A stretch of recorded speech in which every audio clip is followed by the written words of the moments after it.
और चौंकाने वाली फिगर, सभापति महोदय 3,562 करोड़ से बढ़कर के भाजपा के खातों में कितने पैसे भाजपा के अकाउंट में है? 10,107 करोड़ रुपया, 10,107 करोड़ रुपया। और कांग्रेस के 133 करोड़ रुपया। 75 गुना भाजपा के पास में कांग्रेस से ज्यादा पैसे बैंक अकाउंट के अंदर हैं। तो किस तरीके से लेवल प्लेइंग फील्ड है, किस तरीके से विपक्ष जो है सत्ताधारी पार्टी का मुकाबला करेगी? और रेशियो क्या है? 99:1 का रेशियो।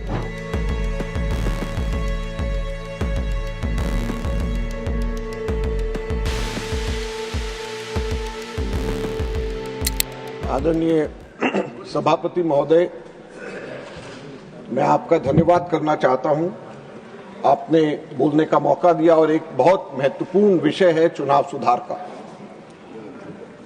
सभापति महोदय, हम दुनिया भर में बड़े गर्व से छाती ठोक कर कहते हैं कि Bharat mother of democracy, Bharat लोकतंत्र की जननी है।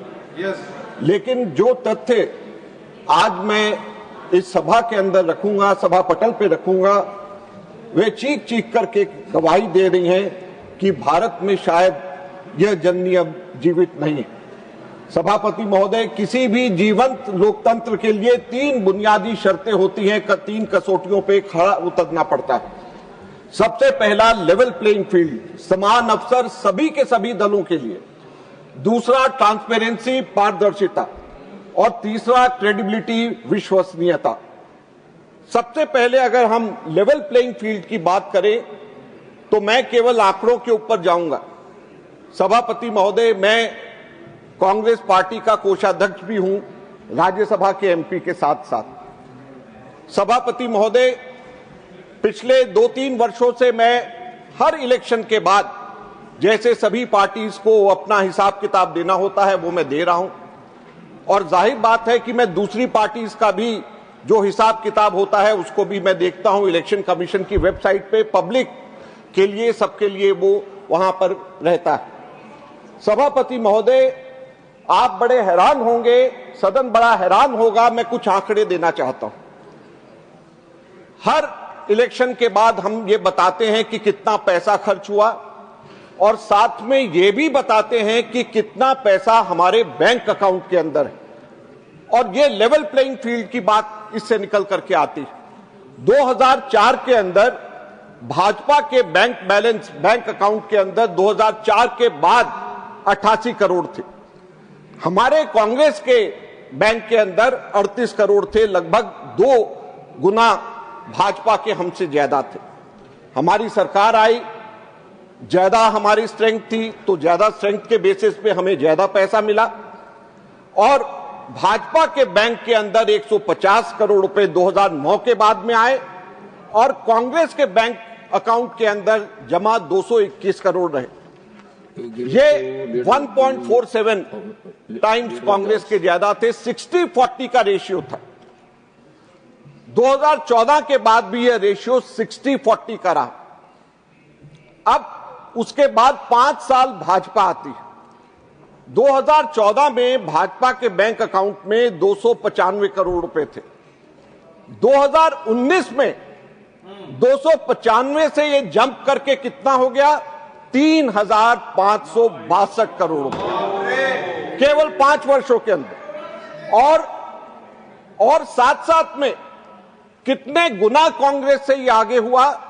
11 गुना कांग्रेस से ज्यादा हुआ। कांग्रेस के 315 करोड़ रुपया कांग्रेस के अकाउंट में था। रेशियो क्या था? 60-40 से कम होकर के ये रेशियो बन गया 90-8 का। उसके बाद में 2024 आता है और चौंकाने वाली फिगर, सभापति महोदय, 3,562 करोड़ से बढ़कर के भाजपा के खातों में कितने पैसे भाजपा के अकाउंट में है? 10,107 करोड़ रुपया, 10,107 करोड़ रुपया। और कांग्रेस के 133 करोड़ रुपया।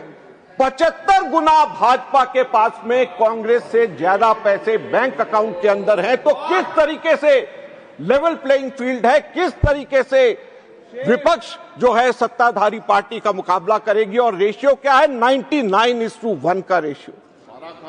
99:1 के रेशियो में ऑपोजिशन का और रूलिंग पार्टी का पैसा बैंक अकाउंट के अंदर जमा है। किस तरीके से आप सोचते हैं कि लोकतंत्र जिंदा होगा, किस तरीके से आप सोचते हैं कि लेवल प्लेइंग फील्ड यहां पे होगा, ये हम लोगों को समझ नहीं आता। सभापति महोदय, सिर्फ यहीं तक नहीं बात खत्म होती। 2024 के चुनाव से पहले 16 मार्च को चुनाव डिक्लेयर हुआ और उससे एक महीना पहले 13 फरवरी को कांग्रेस के सारे खाते फ्रीज हो जाते, सारे खाते सील हो जाते और इलेक्शन कमीशन को हम लिखते हैं, कोई जवाब उसका नहीं आता। इनकम टैक्स डिपार्टमेंट कांग्रेस को 210 करोड़ रुपए का नोटिस देता और 210 करोड़ का नोटिस देता है, सारे खाते सील हो जाते हैं, चुनाव डिक्लेयर हो जाता। उसके बाद हमारे बैंक अकाउंट से 135 करोड़ रुपया इनकम टैक्स अपने आप बाहर निकाल लेती है और उसके बाद में हमारे खाते 23 मार्च को खुलते हैं, जबकि इलेक्शन डिक्लेयर 16 मार्च को हो चुका है। हम लोग किस तरीके से इलेक्शन की तैयारी करेंगे, किस तरीके से प्रमुख विपक्षी दल इलेक्शन की तैयारी करेगा? लोकतंत्र की रक्षा करना हम सबका फर्ज।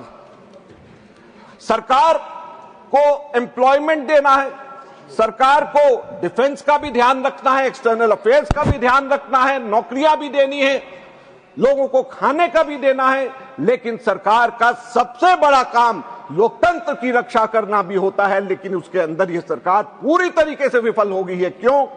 क्योंकि एजेंसीज इस तरीके से डायरेक्ट किया जाता है। मैंने कोषाध्यक्ष होने के नाते मैंने बिजनेसमैन से बात करी, बड़े इंडस्ट्रियलिस्ट से बात करी, उनका यह कहना है कि कांग्रेस के समय में तो हम 60-40 के रेशियो में हम कर लेते थे, अब 90-10 को छोड़िए 95-5% के रेशियो के ऊपर भी हम लोग आपको नहीं दे सकते। हम लोग जैसे ही देते हैं हमारे पीछे ईडी और आईटी लग जाती है, हमारे को कोई काम नहीं करने। तो किस तरीके से हमारे देश के अंदर लोकतंत्र जिंदा रहेगा?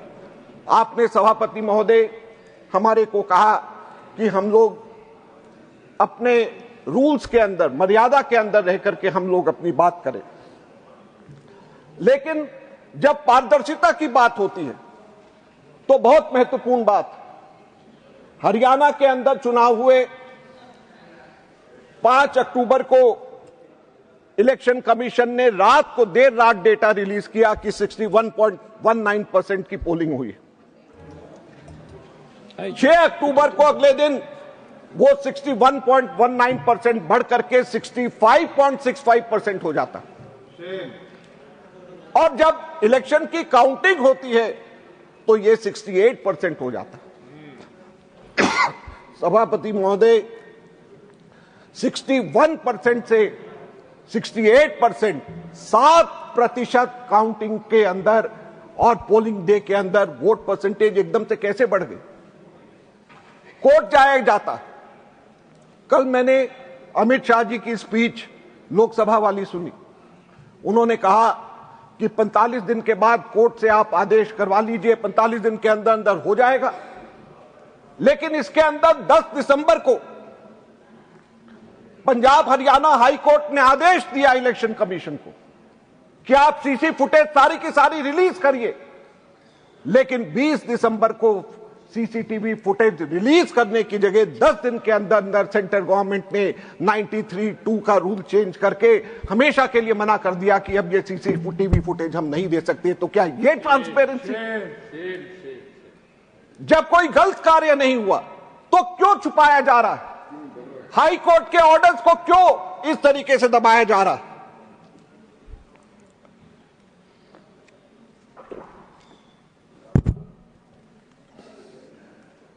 एक साल तक इससे पहले सीसीटीवी फुटेज का रिकॉर्ड रखा जाता था। उस एक साल की अवधि को कम करके 45 दिन कर दिया गया। कल अमित शाह जी कह रहे थे कि 45 दिन के अंदर कोई जाकर के इलेक्शन पिटीशन फाइल करे और कोर्ट से आदेश ले आए। हमने तो नहीं रोका, लेकिन इसके अंदर एक कैच है। इलेक्शन पिटीशन मेरे भी खिलाफ 2 बार हुए हैं, मैंने भी 1 बार खिलाफ में डाला है।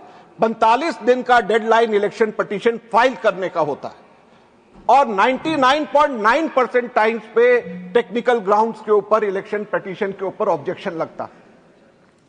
और जैसे ही टेक्निकल ग्राउंड्स के ऊपर ऑब्जेक्शन लगता है, कई साल ये इलेक्शन पिटीशन चला जाता है और 45 दिन की बात छोड़िए, 1 साल के अंदर भी उसका फैसला नहीं हो सकता और वो डायरेक्शंस हाई कोर्ट या दूसरी कोर्ट्स नहीं दे सकती। तो किस तरीके से हम ये उम्मीद करेंगे कि ट्रांसपेरेंसी रहेगी, लोगों की शिकायत होगी तो कहां पे जाएंगे? यही नहीं, दूसरा एक उदाहरण कर्नाटक के अलंग का मैं देना चाहूंगा। सभापति महोदय, अलंग विधानसभा के अंदर दिसंबर 2022 से फरवरी 2023 के बीच 6018 मतदाताओं के नाम के हटाने के आवेदन आते। बाद में यह पता चला, जब कंप्लेंट हुई, सीआईडी ने जांच किया कि 5994 आवेदन जाली है। 6018 में से 5994 ये किसके नाम थे? ये दलित और अल्पसंख्यकों के नाम थे। सीआईडी ने जांच शुरू कर दी। चुनाव आयोग से सिर्फ एक छोटी सी जानकारी मांगी कि जिन कंप्यूटर से ये फर्जी फॉर्म भरे गए थे उनका आईपी एड्रेस और पोर्ट नंबर दीजिए। सीआईडी ने 1 बार नहीं, 2 बार नहीं, कई बार इलेक्शन कमीशन को लिखा, लेकिन इलेक्शन कमीशन से कोई जानकारी नहीं आई। बाद में एसआईटी गठित हुई तो यह पता चला 80 रुपए प्रति वोट काटने का धंधा चल रहा था और चुनाव आयोग पुलिस की मदद करने की बजाय जांच को ब्लॉक कर रहा था। क्या वोट चोरों को बचाना ही अब चुनाव आयोग का काम रह गया? सभापति महोदय, मैं किसी एक व्यक्ति की बात नहीं कर रहा, पूरे के पूरे चुनाव आयोग को अपनी विश्वसनीयता बनानी पड़ेगी, क्रेडिबिलिटी बनानी पड़ेगी। अगर क्रेडिबिलिटी और विश्वसनीयता नहीं अक्षुण्ण रखी जाएगी तो लोकतंत्र खत्म हो जाएगा, लोकतंत्र मर जाएगा। अगर अंपायर ही एक टीम की जर्सी पहन लेगा तो दूसरी टीम क्या करेगी? अंपायर ही अगर मैच फिक्स कर लेगा तो खिलाड़ी क्या करेगा? सुप्रीम कोर्ट ने मार्च 2023 में ऐतिहासिक फैसला दिया कि चुनाव आयुक्तों की नियुक्ति एक निष्पक्ष कमेटी को करनी चाहिए ताकि सत्ताधारी पार्टी के अधीन कार्यपालिका को पूरी शक्ति ना दी जाए। और उन्होंने कहा प्रधानमंत्री, विपक्ष के नेता और चीफ जस्टिस ऑफ इंडिया, ये 3 की कमेटी होनी चाहिए। मार्च 2023 में सुप्रीम कोर्ट ये कहता है और दिसंबर 2023 में कानून बदल करके चीफ जस्टिस को बाहर करके एक और कैबिनेट मिनिस्टर को डाल दिया जाता है। 2.1 से 2:1 से फैसला अगर करना है तो ये पहले से ही फैसला कर दिया जाता है। तो ये मैच फिक्सिंग नहीं है तो क्या है? सभापति महोदय, यही नहीं, कानून बदल करके चुनाव आयुक्तों को किसी भी क्रिमिनल या सिविल एक्शन से टोटल इम्यूनिटी दे दी गई। चाहे वो कितना भी पक्षपात करे, कोई उनके ऊपर उंगली नहीं उठा सकता, कोई उनके ऊपर कानूनी कार्रवाई नहीं कर सकता। मैं आपके माध्यम से पूछना चाहता हूं सभापति महोदय, अगर कोई गलत कार्य नहीं किया तो डर किस बात का? अगर कोई गलत कार्य नहीं किया तो छुपाया क्यों जाता है? ट्रांसपेरेंसी क्यों हो रही है, क्यों रोकी जा रही है? अगर कोई गलत काम नहीं किया जा रहा तो इम्यूनिटी की क्या जरूरत है? आज सबसे बड़ा प्रश्न ये उठता है। एसआईआर के ऊपर पूरे देश की बात है, आपने उसके ऊपर कंडीशंस लगाया है, मैं उसको फॉलो करूंगा। यह बात तो प्रश्न उठता है कि 44 से ज्यादा बीएलओज ने क्यों आत्महत्या करी? बर्डन ऑफ प्रूफ आज सरकार को अपना जो उसको करना चाहिए उसकी जगह नागरिकों के ऊपर डाल दिया गया। बिहार में आधार कार्ड सुप्रीम कोर्ट ने कहा सबूत होना चाहिए, लेकिन बावजूद उसको नहीं माना गया, सुप्रीम कोर्ट के आदेश को नहीं माना गया। तो सभापति महोदय, इन सब चीजों के ऊपर प्रश्न तो उठते ही हैं। हम लोग बेशक कानून के दायरे में, रूल्स के दायरे में पूछ रहे हैं, लेकिन ये सब प्रश्न तो उठते ही हैं। बिहार के चुनाव हुए, क्या हुआ? जब तेलंगाना में कांग्रेस की सरकार किसानों को मदद देना चाहती थी तो चुनाव आयोग ने आचार संहिता, मॉडल कोड ऑफ कंडक्ट का डंडा चला करके रोक दिया। हिमाचल में हमारी सरकार महिलाओं को 1500 रुपए देना चाहती थी और फॉर्म भर रहे थे तो रोक लगा दिया मॉडल कोड ऑफ कंडक्ट के। बिहार चुनाव के दौरान आचार संहिता लागू होने के बावजूद एनडीए सरकार ने 10,000 रुपया सीधे लाखों महिलाओं के खाते में ट्रांसफर किया।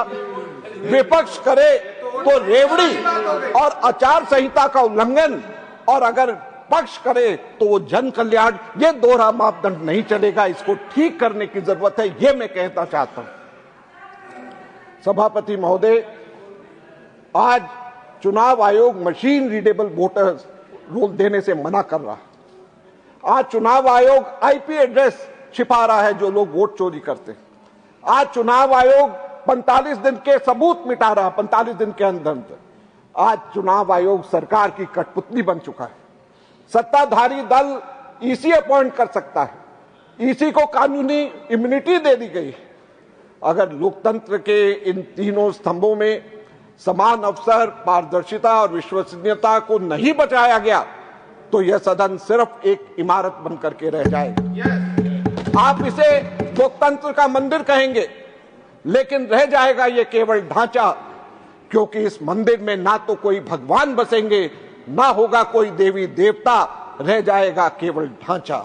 हमें याद रखना चाहिए, आप नियम बदल सकते हैं, आप अंपायर खरीद सकते हैं, लेकिन आप जनता की आवाज को हमेशा के लिए नहीं दबा सकते। धन्यवाद।